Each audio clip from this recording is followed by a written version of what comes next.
পিতা স্বর্গপিতা ধর্ম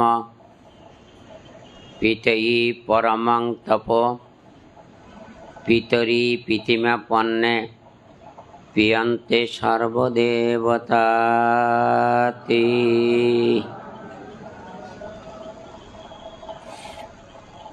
ঐতিহ্যবাহী রাঙ্গুনিয়া উপজেলাধীন আলোকিত প্রতিষ্ঠিত জাতীয় আন্তর্জাতিকভাবে সুপরিচিত ইছামতি গ্রামের এই ঐতিহ্যবাহী বৈদ্য পরিবারের এই আলোকিত ধর্মপ্রাণ আমাদের আপনাদের পরম আত্মীয় সাধক প্রবর প্রেমপ্রসূন বড়ুয়ার সর্বপ্রথম তার লালখান বাজারস্থ বাসভবনে বুদ্ধের অনিত্য গাথা দেশনা করা হয়েছে। পাশাপাশি চট্টগ্রাম বৌদ্ধ বিহার সাঙ্গিকের মহান ভিক্ষু সংঘ এবং বিপুল আত্মীয় স্বজনের সাননয় উপস্থিতিতে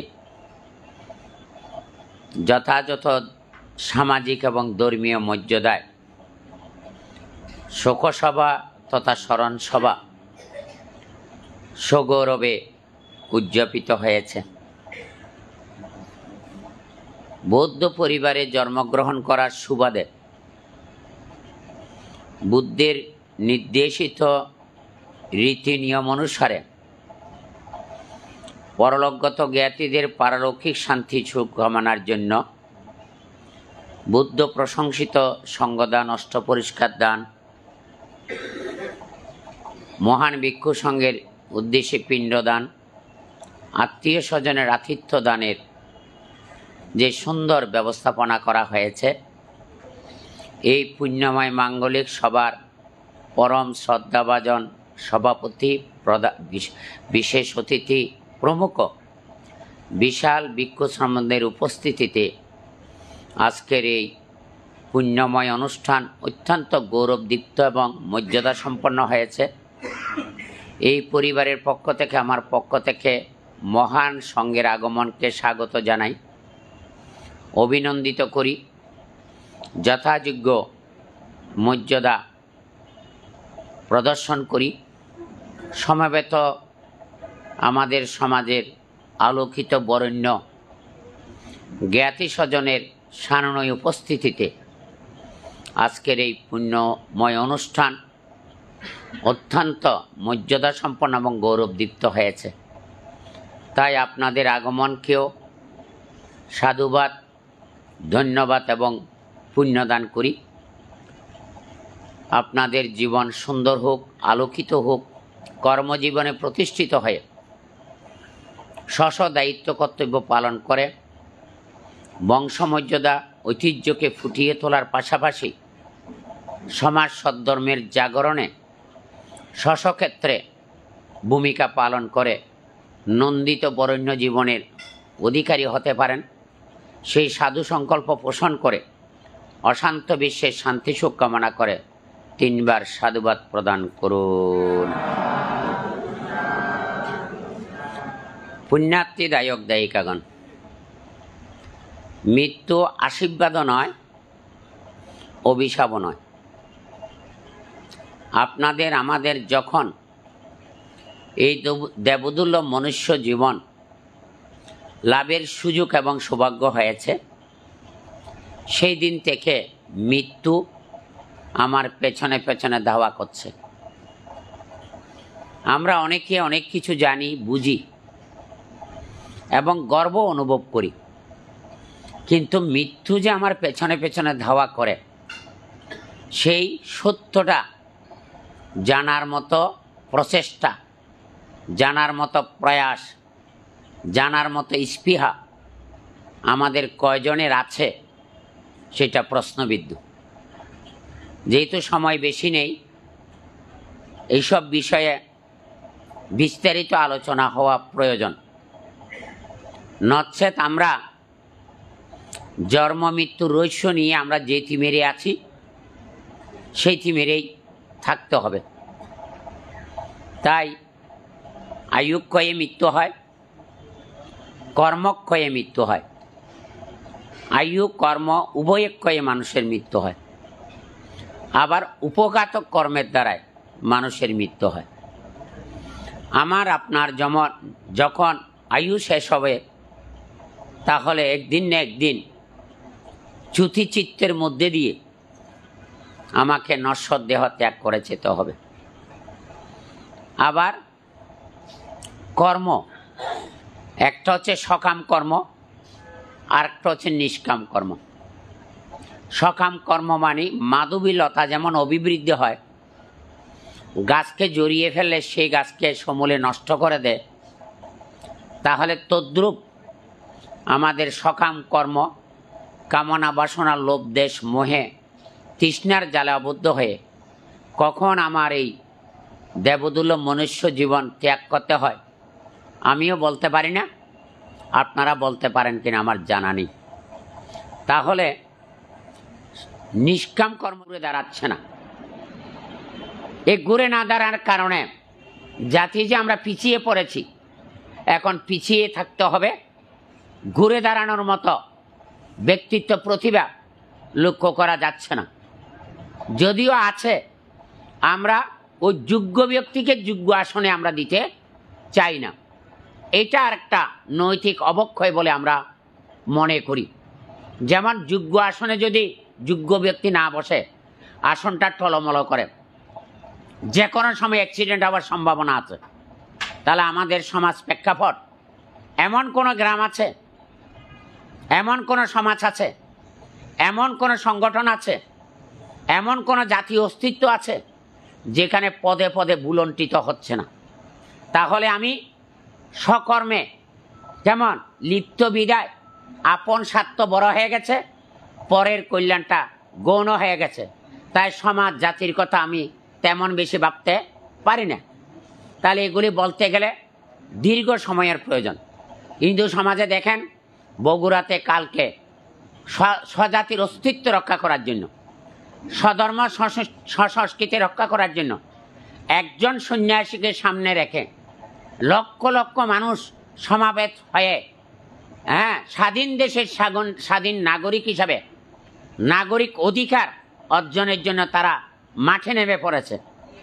কিন্তু এই দেশ আমাদের দেশ, এই দেশের মাটি খনন করলে বৌদ্ধ সভ্যতা, বৌদ্ধ কৃষ্টি ফুটে উঠতেছে, কিন্তু আমরা সেদিকে দৃষ্টি দিচ্ছি নাকি সমন্বয় করে সেগুলি রক্ষা করতে পারছি?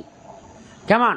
তাহলে আমাদের পায়ের তলার মাটি যখন সরে যাচ্ছে, তাহলে আমাকে দাঁড়িয়ে দণ্ডময়ন হয়ে কিছু ভূমিকা রাখার সুযোগ আমার দ্বারায়, আমার স্বগোত্রের দ্বারায় আমি যেমন রক্ষিত হচ্ছি না, আপনাদের দ্বারায় সেটা মজবুত হচ্ছে না। কিন্তু আপনারাও বুঝেন, আমরাও বুঝি। তো সেই জন্যই আয়ুক্ষয়ে মৃত্যু হয়, কর্মক্ষয়ে মৃত্যু হয়। আয়ু কর্ম, আয়ু শেষ হয়ে গেল, কর্ম শেষ হয়ে গেল, তখন আর বাঁচার কোনো উপায় থাকে না। আর একটা মৃত্যু আছে, সেটা হচ্ছে মারাত্মক উপঘাতক কর্ম।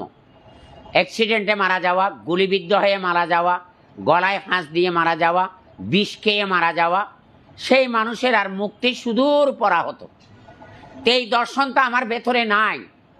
যদি আমার ভেতরে যদি এই দর্শন কিছুক্ষণের জন্য থাকতো, তাহলে আমি বুঝতে পারতাম আমার জীবনের করুণ পরিণতি হচ্ছে চ্যুতিচিত্ত। যদিও আমরা মৃত্যু বলি, আসলে মৃত্যু নয়, এটা এমনি লোকাচার হিসেবে মৃত্যু বলছি।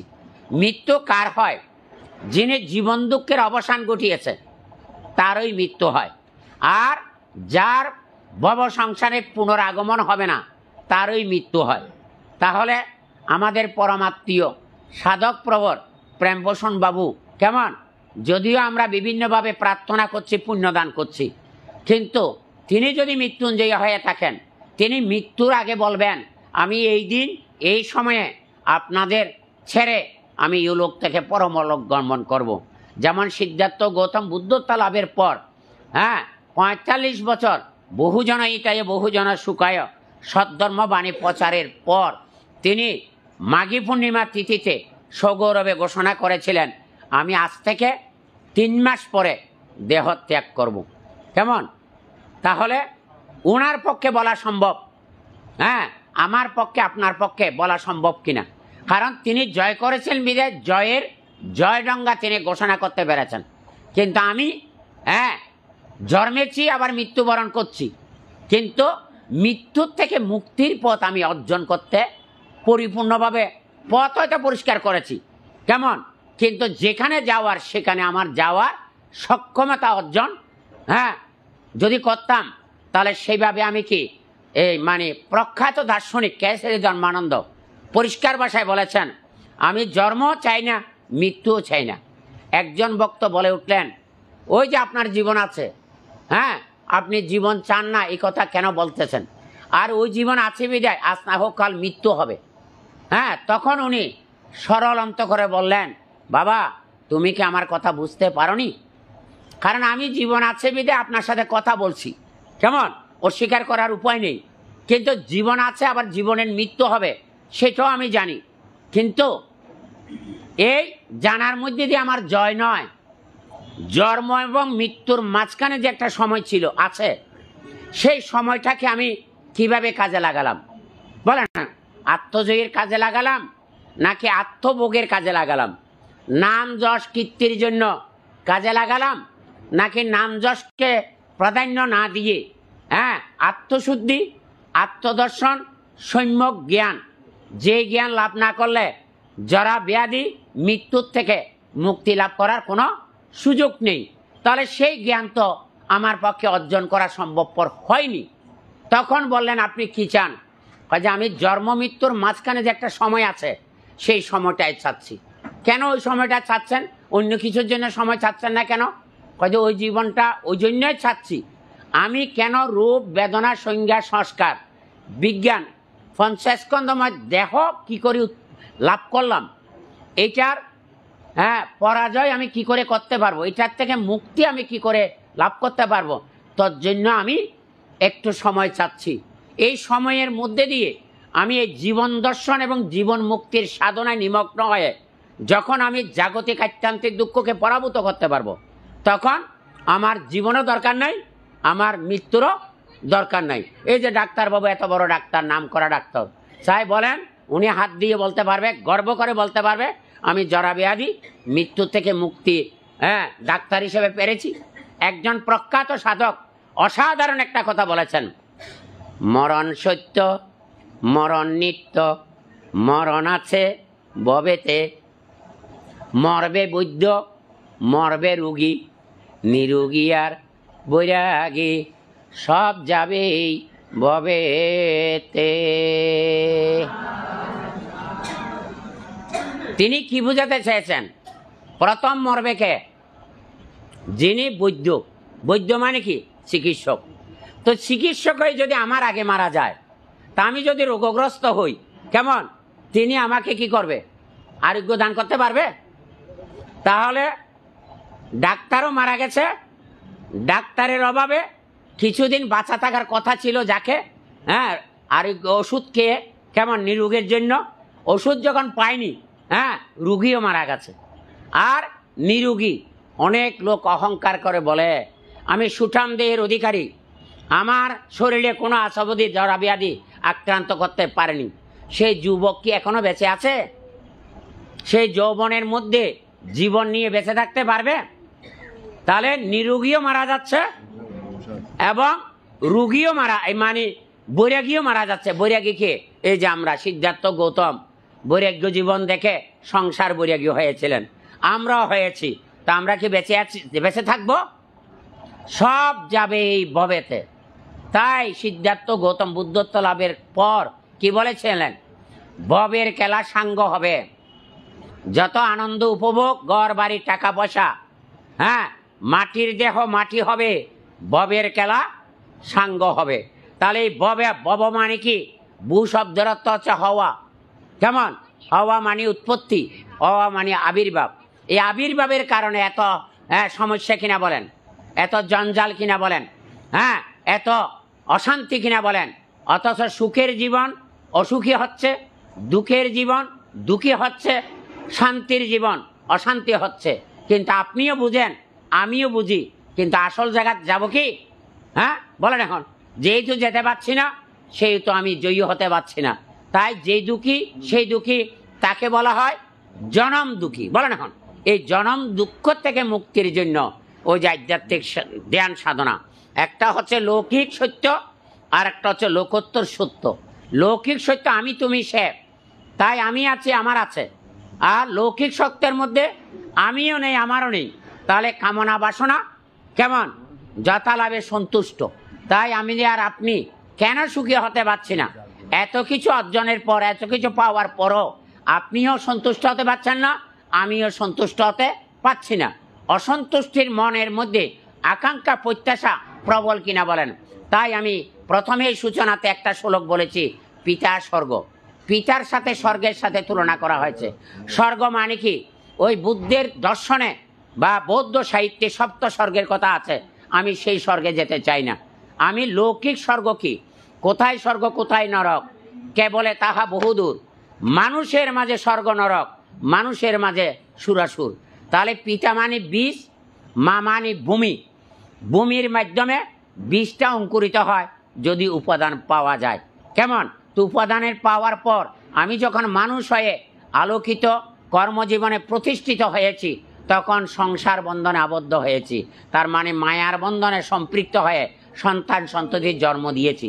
জন্ম দেওয়া বড় কথা নয়, তাদেরকে লালন পালনের ক্ষেত্রে ক্ষেত্রে নৈতিক দায়িত্ব কর্তব্য, ছেলে মেয়ের প্রতি, স্ত্রীর প্রতি, আত্মীয় স্বজনের প্রতি নৈতিক দায়িত্ব কর্তব্য যদি পালন করি, তাহলে সংসার সুখের হবে নাকি দুঃখের হবে? তাহলে সংসার তো সুখের হওয়ার কথা, দুঃখী হচ্ছেন কেন? স্বামী স্ত্রী মলমালিন্য হতে কেন? ব্যয় ব্যয়নে মলমালিন্য হচ্ছে কেন? জামাইয়ের সাথে মেয়ের মলমালিন্য হচ্ছে কেন? কারণ পিতার দায়িত্ব পালনে আপনি কি পিছিয়ে গেছেন। পিছিয়ে যাওয়ার কারণে পিতার সম্মান পিতাকে দিচ্ছে না, স্বামীর সম্মান স্ত্রী স্বামীকে দিচ্ছে না, আবার স্ত্রীর সম্মান স্বামী হিসাবে দিচ্ছেন না। বিদায় স্ত্রীও স্বামীকে সেভাবে গৌরব দিয়ে মর্যাদা মূল্যায়ন করার সুযোগ পাচ্ছে না। ব্যয় ব্যয়ন আত্মীয় স্বজনের আত্মীয়তার বন্ধনে আবদ্ধ হয়, আবার ব্যয় ব্যয়নে মূল্যায়ন মানে কেন ভুল বোঝাবুঝি হবে? তার কারণ ব্যয় যদি অহংকারী হয়, অভিমানী হয়, আপন স্বার্থ বড় হয়ে দাঁড়ায়, তখন মেয়ের জামাইকে ভুল বুঝাবুঝির কারণে অশান্তির আগুন দাউ দাউ করে জ্বলে দিচ্ছে। তাহলে সেখানে পিতা স্বর্গ যেটা বলেছিলাম, স্বর্গটা নরক যন্ত্রণায়, অমানবিক চেতনায় পুঞ্জীবিত হওয়ার কারণে আপনার থেকে শুভকর্ম, আমার থেকে শুভকর্ম আপনিও প্রত্যাশা করতে পারছেন না, আমিও প্রত্যাশা করতে পারছি না। তাই সংসার অশান্তির কারণ হয়ে গেছে। অথচ সংসার না হলে বংশমর্যাদা রক্ষা হবে না এবং ঐতিহ্য ফুটে উঠবে না। বলেন, যোগ্য মাতা পিতার যোগ্য সন্তান যদি না থাকে, বংশমর্যাদা ঐতিহ্য রক্ষা হবে? তাহলে পিতা স্বর্গ, পিতার ধর্ম। ধর্ম মানে কি? সঙ্গদান, অষ্টপরিষ্কার দান, বিহার দান ধর্ম নয়। ধর্ম হচ্ছে নিজের স্বভাব পরিবর্তন করা, একটা কুস্বভাব আর একটা সুস্বভাব। তো সংসার করতে গিয়ে কুস্বভাবের যদি হয়, সংসার কি কুদৃষ্টি, কুপরামর্শ, কুকর্মে যখন জড়িত হয়, সংসারের স্বাদটা আমিও পাবো না, আপনারা আত্মীয় স্বজন হিসাবে পাবেন না। আর সুস্বভাব, সুন্দর মানসিকতা, সহজ সরল আন্তরিকতা, উদারতা, সহানুভূতি, সৌভাতৃত্বের সেতুবন্ধন এবং বিপদের সময়ে পাশে এসে দাঁড়ানো, সুবুদ্ধি সুপরামর্শ দিয়ে বিপর্যয়গ্রস্ত জামাতাকে ব্যয়কে রক্ষার ক্ষেত্রে একটা ব্যয় যদি ভূমিকা পালন করে, তাহলে সংসার বাগানটা কি হয়? সমুজ্জ্বল হবে, সম্প্রীতি হবে, সৌভাতৃত্বের সেতুবন্ধন হবে। এইটাই হচ্ছে ধর্ম। ধর্মের আরেকটা নির্দেশ কি? আমার মধ্যে আমাকে জানা, নো দাই সেলফ। আজকে আমি আমাকে জানি না বিদায় আমার কর্তব্য সম্পর্কে আমি সচেতন নয়। আমি আমাকে জানি না বিদায় আমার মানবিক মূল্যবোধ কি, নৈতিক মূল্যবোধ কি, সেটাকে আমরা অন্তরে ধারণ করতে পারছি না। বিদায় পিউরিফাই মাইন্ড তৈরি হচ্ছে না। কলুষিত মন, লুবি মন, সংকীর্ণ মন, কৃপণতার মন, দ্বন্দ্ব সংঘাতের মন এবং অপরকে বঞ্চিত করার মানসিকতার কারণে কি হয়ে গেল? পরিবার, সমাজ দাউ দাউ করে হিংসার আগুনে জ্বলছে কিনা বলেন? পিতরি প্রীতিমা পণ্যে প্রিয়ন্তে সর্বদেবতা। হ্যাঁ, তাহলে পিতা স্বর্গ পিতা ধর্ম পিতই পরমং তপ। আমি তপ হতে সাধনা বলি না, আমি সাধারণত্ব বলি প্রচেষ্টা এবং উদ্যম। পরিশ্রমে ধন আনে, পুণ্য আনে সুখ, আলস্য দরিদ্র আনে, পাপে আনে দুঃখ। তাহলে কেন দুঃখী হচ্ছেন আপনিও জানেন, আমিও জানি। কেমন? আমি যদি সৎভাবে জীবন যাপন করি এবং নিষ্ঠার সাথে কর্তব্য কর্ম সম্পাদন করি, সফলতা ছাড়া তো ব্যর্থ হওয়ার কথা নয়। তাহলে সুখী জীবন নাকি দুঃখী জীবন, সুখী পরিবার নাকি দুঃখী পরিবার, এইটাও তো বুঝেন। তাহলে তপ মানে কি? নির্লিপ্ত, নিরাসক্ত, নিরহংকারী, আত্মদর্শন। আমাকে না দেখলে, আমার সাথে একসাথে না খেলে, আমার সাথে আদর যত্ন না পেলে, হ্যাঁ, তারা মনের প্রশান্তি পেত না। তো সেইভাবে সৎগুরুর সন্নিধানে বীর্য লাভ হয়। তাহলে এই বীর্য মানে কি? ক্ষমতার অপব্যবহার নয়, ক্ষমতাকে জীবন দর্শনে, জীবন মুক্তির পথে প্রয়োগ করাটাই হয় যে বীর্যমান শক্তির প্রয়োগ। তা আজকে তারা সৎগুরুর সন্নিধানে পেয়ে, কল্যাণ মিত্র গুরু পেয়ে, তারা আজকে ছেলে মেয়েরা, হ্যাঁ, আমি মনে করি, অনেকে মনে করে নারী পুরুষ, আমি নারী পুরুষ বুদ্ধির দৃষ্টিতে দেখি না। তারাই হচ্ছে মানব সন্তান। মানব সন্তান হিসাবে তাদের যে লক্ষ্মী মেয়ে, লক্ষ্মী মা, লক্ষ্মী বাবা, লক্ষ্মী, হ্যাঁ, জামাতা পেয়েছে, ব্যয় বেআইন পেয়েছে, এটা একটা স্মরণীয় ঘটনা। অনেক পিতার ঘরে, হ্যাঁ, ধার্মিক মাতা পিতার ঘরে যোগ্য সন্তান যদি এসে যায়, তখন হ্যাঁ, দেবদত্তের সন্তান পাবে না, হ্যাঁ, সিদ্ধার্থ গৌতমের মতো সন্তান যখন আসবে, সম্রাট অশোকের মতো সন্তান যখন আসবে, তখন দেবতুল্য পুত্র, তখন পিতৃভক্তি পরায়ণ হয়ে মাতৃ আজ্ঞা, মাতৃ নির্দেশ পালনে দৃষ্টান্ত যখন হবে, তখন ছেলে মেয়েদের জীবন সার্থক এবং ধন্য হবে। তাই আমি আমার কথা না বাড়িয়ে আমি চেষ্টা করেছি মৃত্যুর পরক্ষণ থেকে আজ অবধি এই অনুষ্ঠানকে সাকসেসফুল করার জন্য অনেক ভিক্ষু সংঘকে কালকে রাত্রে জোর করে ফাং ফাল্টিয়ে এই অনুষ্ঠানের সাকসেস করার জন্য ডেকে নিয়ে এসেছি। কারণ আমি একটা কথাতে বিশ্বাসী, আপনার আমার জীবনের যদি দুটো লক্ষ্য থাকে, একটা হচ্ছে মহৎ উদ্দেশ্য, আর একটা হচ্ছে সচেতনা। এই মহৎ এবং সচেতনার মাধ্যমে জীবনের আশা আকাঙ্ক্ষা পরিপূর্ণ হয় কিনা বলেন? তাই প্রেমপ্রসন্ন বাবু কেমন তার সহধর্মিনীকে নিয়ে যে সংসার বাগান রচনা করেছেন, তার বংশের মধ্যে একজাত ডাক্তার, ইঞ্জিনিয়ার, প্রফেসর এবং ব্যবসায়ী, হ্যাঁ, স্বক্ষেত্রে সবমিবায় দীপ্তিমান, এবং বৈদ্য বাড়ির বৈদ্যের নিরোগ চেতনা এবং রোগগ্রস্তকে নিরোগতা দানের ক্ষেত্রে ভূমিকা পালন করেছেন। যিনি মানুষের সেবা করেন তিনি বুদ্ধের সেবা করেন। অন্য ধর্মে আছে যিনি রোগীর সেবা করেন তিনি ঈশ্বরের সেবা করেন। এই চেতনায় তার পরিবারটা অত্যন্ত অন্যান্য পরিবারের চেয়ে একেবারে দেশে বিদেশে যেভাবে শত দ্বারাই দীপ্তিমান হয়েছে, তার একটা জ্বলন্ত প্রমাণ। অসংখ্য জ্ঞানী গুণী আত্মীয় স্বজনের সমাবেশ, অসংখ্য আত্মত্যাগী পুণ্যপুরুষের বিশাল সমাবেশ, যেটা কল্পনা করেনি সেটা অসাধারণ হয়েছে। এখানে তার পুণ্যের হেতু আছে বিদায়, ভাগ্যবান বিদায়, তার ভাগ্যের প্রভাবে, পুণ্যের প্রভাবে ওই সময় এবং সুযোগকে তিনি সারা জীবন সৎ ধর্মনিষ্ঠার মাধ্যমে গুরুগত প্রাণ হয়ে আধ্যাত্মিক জ্ঞান সাধনার মাধ্যমে এই জীবনটাকে গঠন করেছিলেন বিদায় তার সব ভালো যার শেষ ভালো তার, সেটা আজকের আয়োজন সার্থক হয়েছে। যদিও তিনি কিছুদিন অসুস্থ থাকার কারণে প্রচুর অর্থ ব্যয় করতে হয়েছে। অনেক ইচ্ছা থাকলেও যেভাবে করার দরকার হয়তো করতে না পারলেও আগামীতে এর চেয়েও আরও উজ্জ্বলতর আয়োজন করে আরও মহান বিশাল ভিক্ষু সংঘ আত্মীয় স্বজন যারা গ্রাম থেকে আসতে পারেনি, আজও সেখানেও আজকে আমার আরেকজন ভাইপো কালগত হয়েছেন, তারাও জীবনী বড় পরিবার হয়, এবং কল্পনা করে জানি সেই ছেলেটা অনেক কষ্ট করে ঢাকাতে দাঁড়িয়েছে, একটা ফ্ল্যাট বাড়িও নিয়েছে, সে অপরিপক্ক অবস্থায় আমাদের কাছ থেকে বিদায় নিয়েছে। সবাই পারলৌকিক শান্তি সুখ কামনার পাশাপাশি আজকে আমাদের বড়বান্তে অসুস্থ ছিল, কালকে আমরা কুমিল্লাতে ছিলাম একজন ভিক্ষুর শবদাহ অনুষ্ঠানে, সেখান থেকে আমি রাত্রে 10টার সময় করে আলাম মানতে একটু আসেন, আপনি আসলে একটা মর্যাদা পাবে, একটা গৌরব পাবে।